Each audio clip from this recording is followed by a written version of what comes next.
You're listening to How India's Economy Works, hosted by journalist and author Puja Mehra.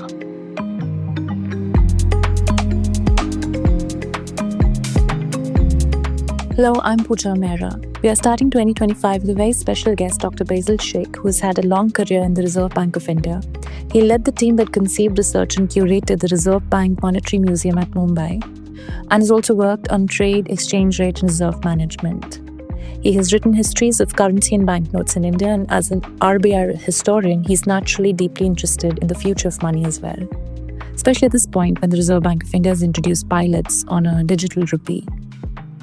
The money we use today derives its value from a government decree. But if the giver and the receiver believe something is money, it's money, right? Dr. Shaikh has written that theoretically we don't need a government decree to say something is money. So should issuance of money be a sovereign prerogative and a state monopoly, or can private entities issue money on a competitive basis?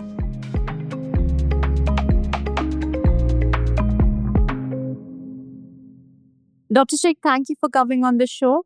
Today we are going to talk about the rupee story, which is the story of money, and you've written a book about it. There is so much to say here because money was used long before it took the form of the rupee, and back in time its physical form was in gold and silver.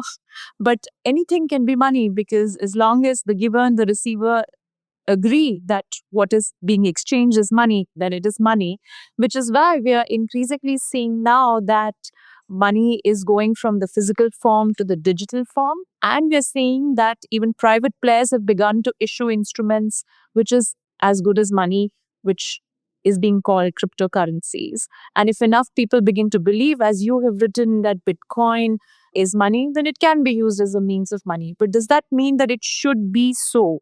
That is something that we will discuss with you. But before we come to all these new contemporary debates about money, very quickly, in brief, if you could just take us through the history of money. How did the concept of money come up? And how does what we think and understand of money today, how did it come into being?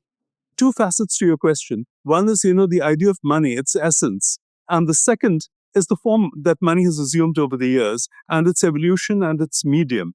To explain what we mean, a small digression may not be out of place. In one of Charles Dickens' books, Dombey and Son, Mr. Dombey's son, Paul, asks his father, "Papa, what is money?" And now Mr. Dombey, a financier, in Dickens' words, is disconcerted and in a difficulty. While hundreds of thoughts run through his mind about the nature of money, looking at the child, he replies, pounds, shillings, pence, Paul. Now, Paul is not impressed, nor is he satisfied. And he says, well, I know these, but what is money after all? In short, it's easier to discuss, the forms and the medium money has taken and its evolution rather than the idea and its essence. Now, the idea of money is essentially rooted in the human propensity to truck, barter, and exchange. That is the human desire and the need to transact with each other. Hence, the idea of money as a means of payment and for the settlement of debt is essentially a social invention. Going to Eco 101, it tells us, money is anything that is generally acceptable as a means of payment and serves as a measure and store of value. And since it is a store of value, it can be used to repay debt. What, in technical terms, they say as the standard for deferred payments, etc. But the operative words here is anything, and the other word is generally acceptable. So theoretically, money doesn't have to be what we know as official money. It does not have to be government-issued legal tender as we know it. It can be anything concrete or abstract, which can be used as a means of payment, serves as a unit of account, and as a store of value. Now, while the idea of money remains largely unchanged, the forms money has taken have changed over the years, over time, from everyday commodities such as, salt, cowrie shells, arrowheads, beads, to precious metals, coins, notes, or the digital format. Now, at one level, it's an amazing invention. It can exist either in a physical form, such as gold and silver coins in olden days, or it can just be conjured out of thin air. It's an abstract concept existing only in the minds of the giver and the receiver, and accounted for somewhere either in a computer or in a ledger, etc., in some ledger. For instance, the money that we use today, the rupee, is essentially a fiat currency. It derives its values from a government decree, Fiat means let it be so, and this decree makes it legal tender, which essentially means that the rupee is good enough to pay taxes to the government, and to defray debt between, individuals, companies, etc. So essentially, it's an abstract unit of account. So money can just as well be a purely abstract, collectively believed system. If the giver and the receiver believe something is money, it is money. And theoretically, we don't even need a government decree to say so. Even if people believe Bitcoin and Ether are money and can be used as a means of payment and as a store of value, they are money. At one level, therefore, money is a sort of a metaphysical belief system. And this concept largely remains unchanged, though it is being contested now by CBDCs. The forms of money, however, have changed over the years. And there are contending theories, about the evolution of money. How has money evolved over a period of time? How did it come to be? And the dominant narrative that we have is that of economists such as Carl Menger, who contend that money evolved spontaneously. It evolved from the desire to find cost-efficient solutions to the problems of exchange. It evolved from barter in the effort to reduce transaction costs. Now, as societies developed, they typically settled on one commodity as a means of exchange. Such commodities also served as a measure of value and a unit of account. Cattle, grain, as we have said, cowries, numerous commodities have served as such commodities and numerous. Over time, societies have gravitated to metals as the standard commodity. Now, metals can be manufactured to uniform purity. They are divisible, they are durable, they are portable. Okay? And moreover, precious metals possess a scarcity value. So metals becomes a preferred means of payment. But when an authority comes into the picture and certifies a piece of metal for its weight and fineness, it gets transformed into a coin, which can serve as a unit of value and a medium of transactions. Now, this narrative of the spontaneous evolution of money is contested. It is contested by sociologists and anthropologists. There are the statist theories of money. They said that money was a creation of the state. This is associated with George Knapp and others. And it even finds resonance today in arguments that money necessarily needs to be a state prerogative. The idea is that the state can create and destroy value at will. It can monetize and it can demonetize when it wishes to. And then you have anthropologists, such as David Graeber. They contend that money's origins lie in debt contracts.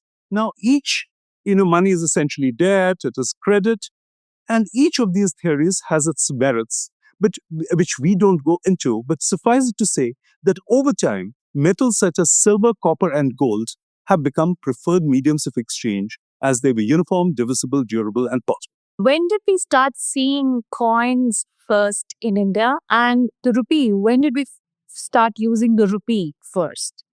What's the story of the rupee? The rupee is a silver coin weighing about 1 tola, has a long history. Silver tankas weighing about 1 tola weight were introduced by Iltutmish in the 13th century. Over time, the coinage fell into disarray. The monetary reforms of the Delhi ruler, Sher Shah Sur, once again standardized coinage in the mid-16th century. To be precise, in 1542, the silver coin was called a rupiah or rupee, drawing from the Sanskrit root of rup or silver. It weighed 1 tola or about 11.6 grams. And the usage of the term rupiah is observed in sale documents dated 1592 of the Common Era, and the term has retained continuity ever since. And it is the legal tender in India today. Now, Sher Shah's monetary system was consolidated under the Mughals between 1550 to 1717, and coins were struck to a highly controlled uniform standard through a large number of imperial mints, and the mainstay of coinage was the silver rupiah, gold coins called the muhar, and copper coins called dams. With the breakup of the Mughal Empire, coinage again fell into disarray, and it was the East India Company which once again standardized the rupee to a silver coin weighing 11.66 grams of 11 by 12 fine silver in 1835, and the rupee continued to be struck to the standard till 1939. After independence, we continued with the rupee as our national currency, and as per tradition, the rupee consisted of 16 annas or 64 paisa, with one anna consisting of 4 paisa, following the binary system. The new notes and coins were issued by Republic India had Indian symbols. These were issued in 1950 and coincided with the declaration of the Indian Republic and the adoption of the Indian Constitution. The Indian coinage was decimalized in 1957, with the rupee consisting of 100 naya paise. And this transition to the decimal system, and how an entire nation, then largely illiterate, the literacy rate was about 28% in 1957. How it transited from the binary to the decimal system is another story altogether.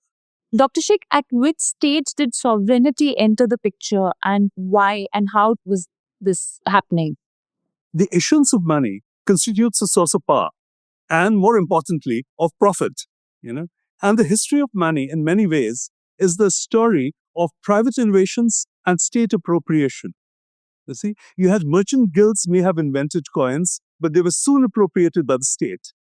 Similarly, when we see China, the story in China, paper money was invented by merchant guilds in China and soon appropriated by the state again.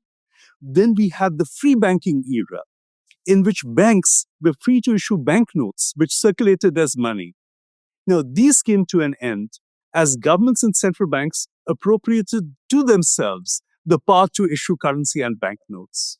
What did these banknotes look like? These banknotes looked very much like the banknotes we have today. They had the clause over there that we promise to pay the bearer the sum of so much. The only difference over there, when they said that they promised to pay the bearer a sum of, say, 8 rupees or a sum of 16 rupees or a sum of 100 rupees, they actually meant that that the note was encashable at the office of the bank, and the bank would give them silver rupees equal to that amount. And we still see that written on at least the rupee notes. We see that written on the rupee notes. It's a vestige of the past. It's essentially a redundant vestige because it's not really meaningful. And today, the promise clause essentially means that the note is legal tender for 100 rupees. There is no question of, if you go to what is the promise to pay, it's legal tender for 100 rupees, which was not the case in the free banking era. There was real convertibility, and they actually paid the coin out to the people. Before I interrupted you, you were describing how the state appropriated power. Yes. So the state took over the state, and even later central banks took over monopoly of note issue. And today, what we are seeing today is that you have the emergence of cryptocurrencies, and these are posing new challenges to central banks. When somebody is treading upon their turf, they are responding. And now central banks have responded by issuing what are known as central bank digital currencies, or CBDCs. Before we fast forward to the future of money and, the contemporary issues, do we want to cover the part where the rupee comes into being?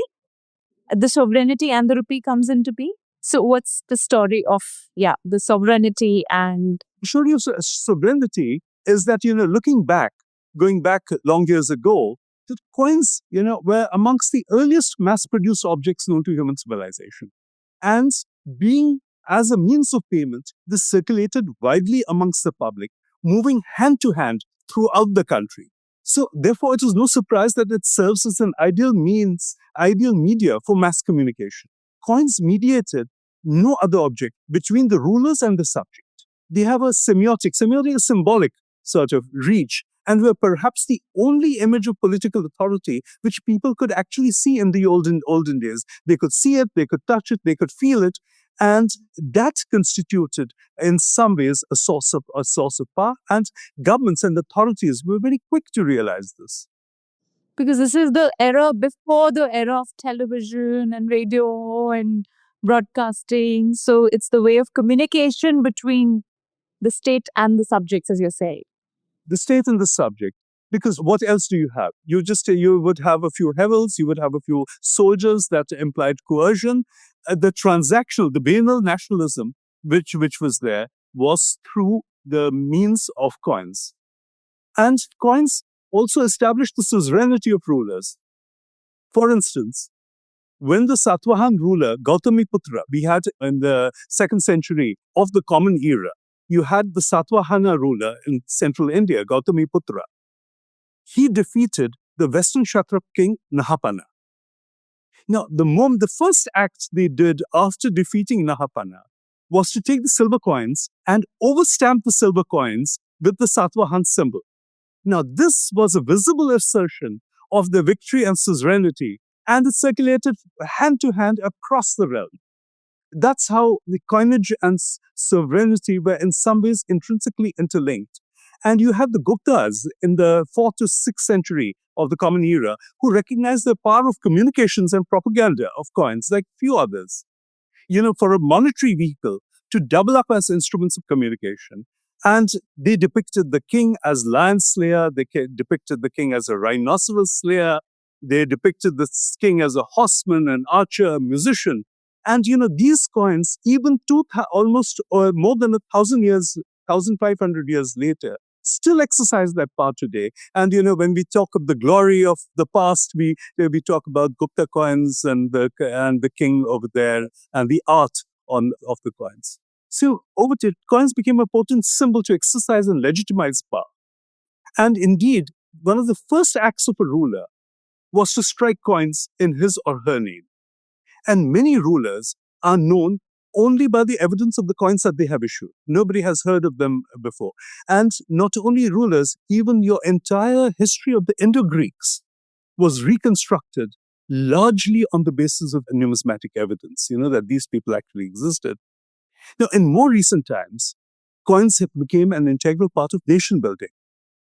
Now, the Mughals did that in a very big way, where the silver rupee, struck to the 1 tola standard, served to unite the entire territories from Afghanistan to Tamil Nadu, parts of Tamil Nadu today, and they contributed to making the idea of India binding the country together with a common monetary unit. And it contributed to no small extent to making India one of the largest economies in the world in the late 17th century.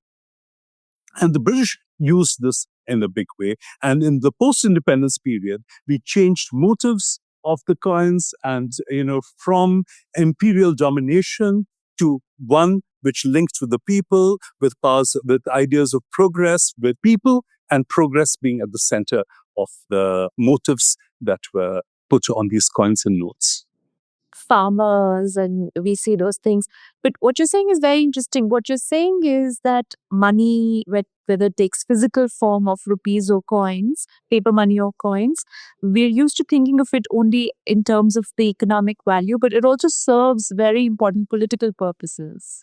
Very true, very true.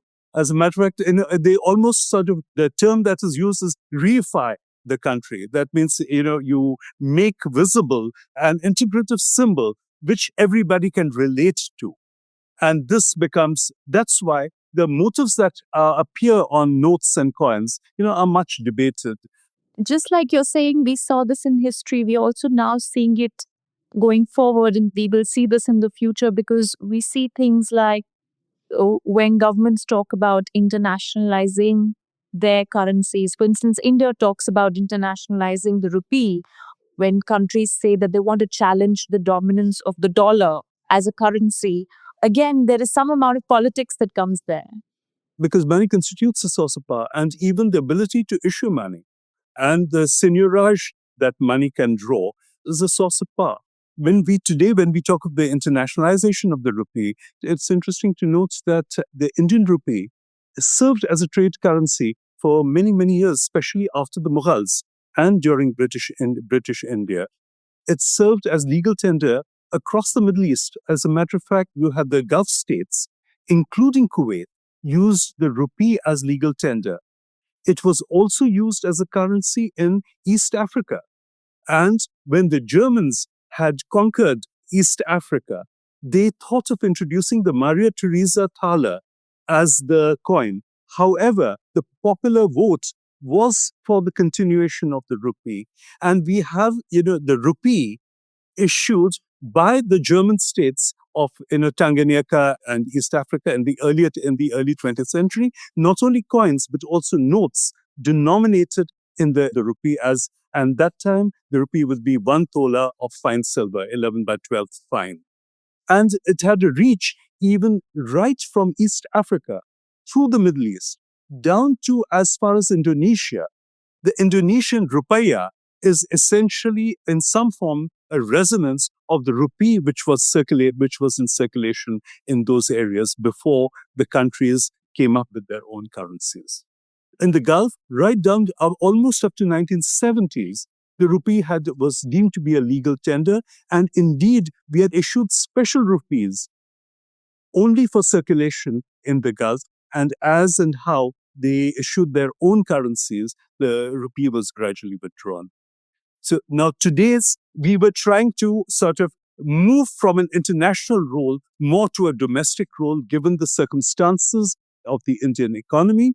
Today, as in the Indian economy comes into its own, we are trying to go back to the idea of internationalizing the rupee.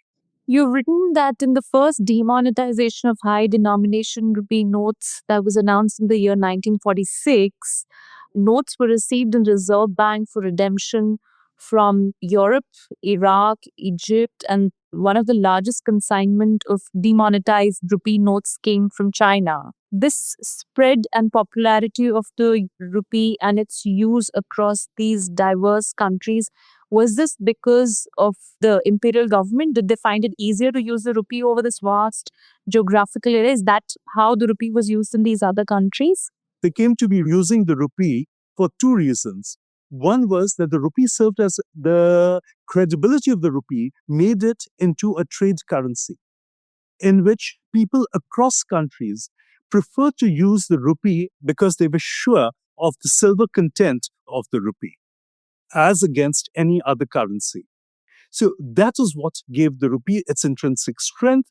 The second aspect that gave the rupee its strength was also the reach of the British Empire, in the sense that Britain, wherever in Asia, typically tended to use the rupee rather than any other currency to serve as a medium of exchange, largely because of the capacity of the Indian mints to mint the rupee. The scale of the Indian currency was so large that it could be very easily used for trade purposes across regions.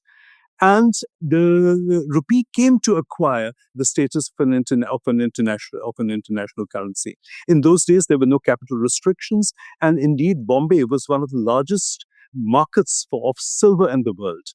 That, in some ways, made it, and Bombay was also positioned as an international financial center. We had banks in Bombay, which grew to be one of the largest banks in the world. For instance, you had the Orient Bank, you had the Commercial Bank.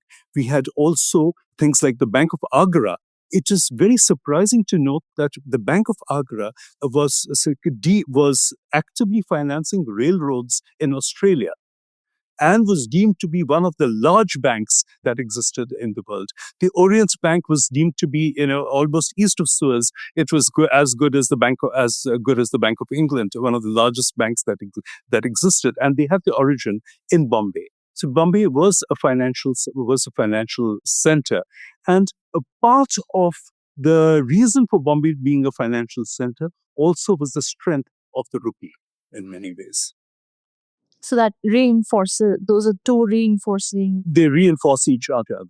Should we now talk about the future of money? And you've said that two things are happening. One, money is being reimagined from the physical to the digital form.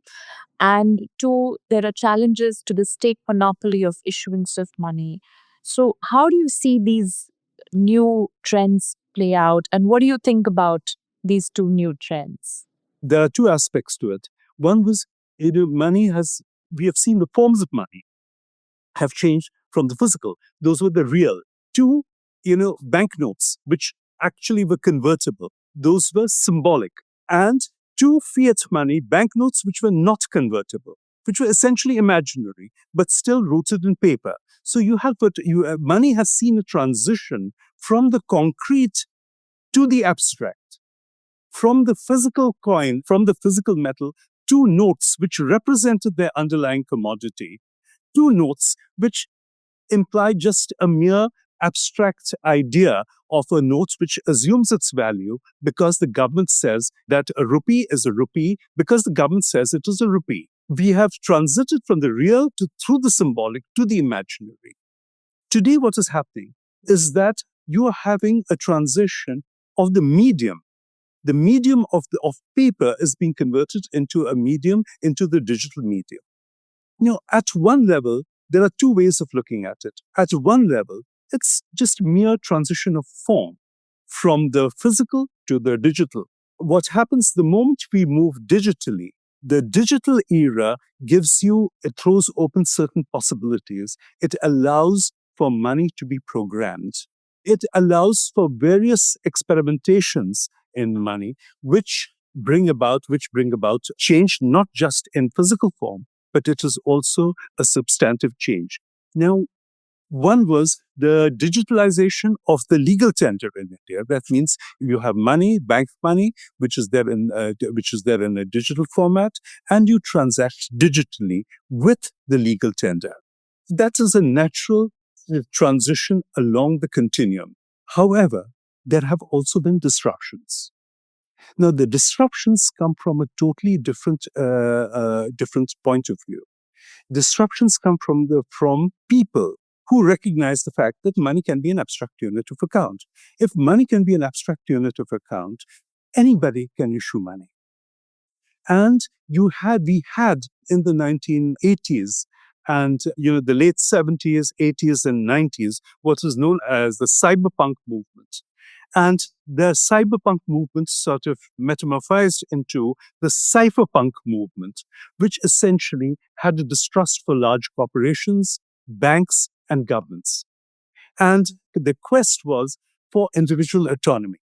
And in the quest for individual autonomy, one of the building blocks of individual autonomy was the endeavor to have secure peer-to-peer anonymous payments without the intervention of a bank. It was thus that, in 1989, we had something called DigiCash, which was launched by David Chaum. David Chaum is still there, but David Chaum is largely seen as one of the pioneers of digital money. However, DigiCash, was an idea before its time had come. It had to shut down.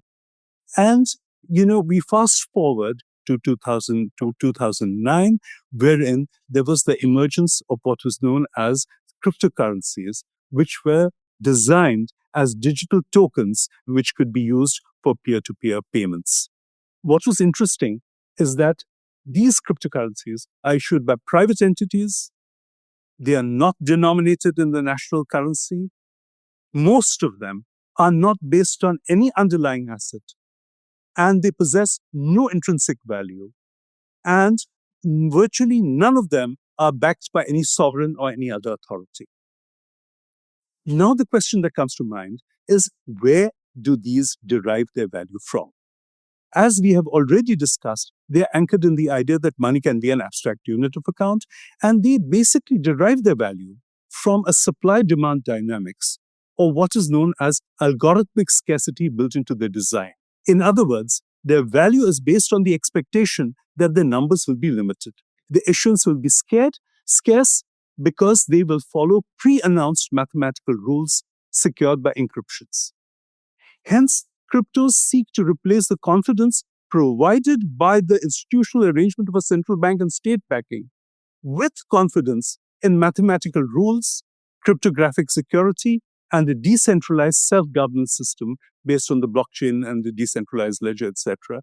And if people believe that these are money, it converts, it becomes money. Now, these cryptocurrencies evoke different responses. Now, the votaries of cryptocurrency view them as instruments of innovation in the quest for privacy, in the quest for freedom, in the quest for personal autonomy, and as a means to shift power from large corporations, banks, and the state to the people. Whether this actually works out or not is a different issue. Whether it leads to a technocracy is a different issue. But that is one of the narratives. And on the other hand, policymakers, international regulators such as the Bank for International Settlements, central banks such as the Reserve Bank of India, they view cryptocurrencies with disfavor. They're not quite happy with them, and the concerns they have is that their decentralized design and anonymity allows them to sidestep the purview of central banks. It allows them to sidestep national jurisdictions, regulations, as well as state surveillance. They make possible illegal transactions, tax evasion, money laundering, and there are concerns. But the concerns essentially expressed in the risks associated with private money, that people need to be protected against price volatility. You see, bitcoins can assume any value. The values keep fluctuating. And to protect people against total loss, as happened, in cases like the Mt. Gox collapse and the FTX collapse, in which people lost, whatever they had invested in that. So, consumer protection becomes one of the themes on which governments, central banks, and international regulators, frown upon cryptocurrencies. Dr. Sheikh, what are the debates that get triggered now with the popularization of cryptocurrencies? Surely it's throwing up newer questions. You see, the debates triggered by the emergence of cryptocurrencies center around four broad questions. The first question is whether issuance of money is a sovereign prerogative. In other words, whether money should be a state monopoly, or could private entities issue money on a competitive basis? That is, again, in other words, can there be multiple issues of money and people have the choice to use whichever money they want? The second set of issues is whether money needs to be backed by some underlying asset if there is no state backing. The third set of questions is that does money have to necessarily be issued and denominated in the national currency or in the legal tender? Can money be anything other than legal tender? For instance, cryptocurrencies can have their own exchange rate against the national currency. So how acceptable is such a situation? And today, the issuance of central bank digital currencies, as they are known, add a fourth and a more fundamental dimension to these debates. And what is being contested is whether the government has the right to program money. Essentially, whether the government has the right to control how we spend the money, when we spend the money, and where we spend the money. Till recently, the general understanding was that money is a generally acceptable means of payment. Indeed, that was the defining characteristic of money. CBDCs challenged this. Implicit in their issuance is the assumption that the government has the prerogative, if it so wishes, to program the money to be given to the individual. In such instances, CBDCs could be used only for food or medicine, or for that matter, expire after a certain length of time. The specific purpose money envisaged by the digital rupee can make policy implementation very efficient, but has the concerns that it can severely degrade human agency and freedoms. Do you see a future where there'll be no paper money? Because then these issues that you've raised will get even more aggravated. In all probability, in the near future, paper will be retained just to ensure as a disaster aversion mechanism in case of systems failures, in case of war, etc. So you have recourse rather than remove it entirely. However, the digital medium will be the predominant form of transaction. So my last question is, what you're saying, I can see it. Are we seeing any signs of something like this, or how far off do we think we are from a situation where this becomes a real risk? You see, these are dystopian scenarios, but the idea is when we undertake any matter in public policy, there should be a discussion around these matters. And the discussion should be, well, what are the advantages and what are the risks? And are the risks acceptable? So it all boils down to the idea of acceptable risk. And it's based upon the concept of acceptable risk to civil society.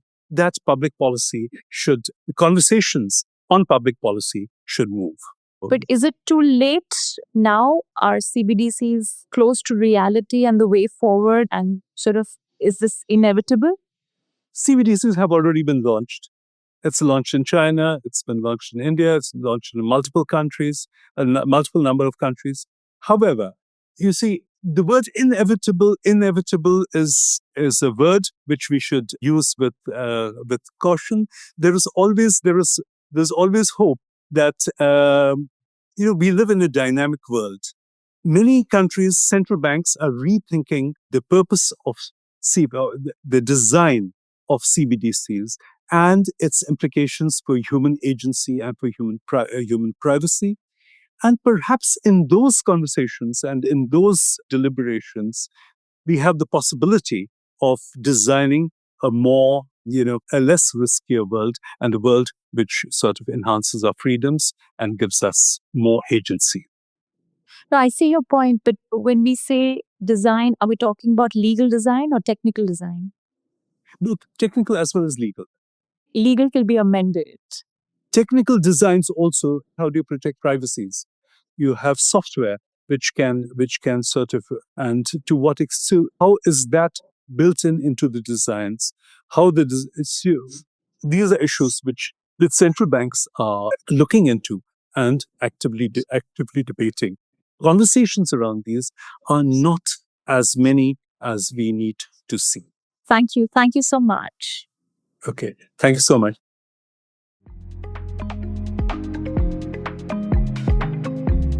You've been listening to How India's Economy Works, hosted by journalist and author Puja Mehra. Do stay connected with more of our coverage at The Core.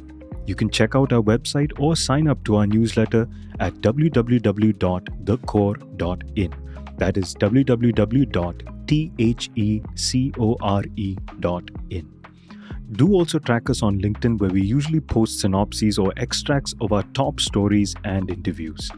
We would love your feedback, so do write to us at feedback@thecore.in. Thank you for listening.